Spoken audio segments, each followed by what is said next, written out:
held a concert like you did there. It was just so fucking cool.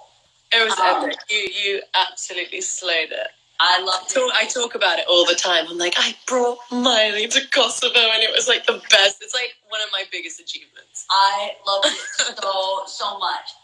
So I want to talk about like watching. Let's just kind of jump in since we're starting talking about Kosovo.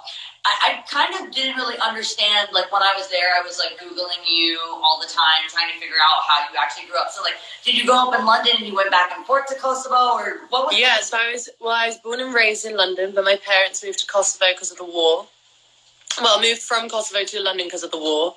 Mm-hmm. And so I was born in London, lived in London until the age of 11, moved back to Kosovo from 11 to 15, and then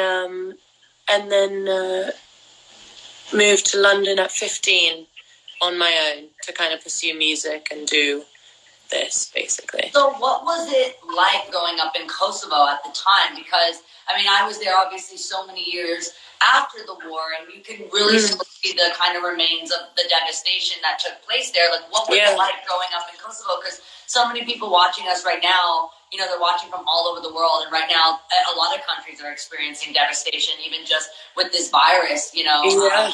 It's a war on kind of our humanity. So what was it like growing up in a place like Kosovo?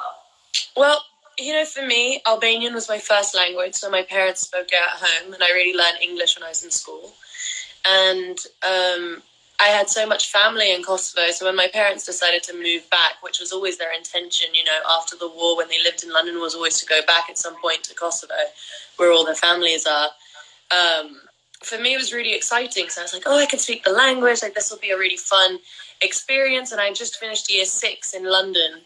And then after year 6, you and your friends kind of go to different schools, and everybody starts secondary school. And so instead of going to a different school, for me, it was like going to a different country. Yeah. And I don't know, I was really excited. I was so young, and I was like really looking forward to it. But I didn't realize how difficult it would be, like, when I got there.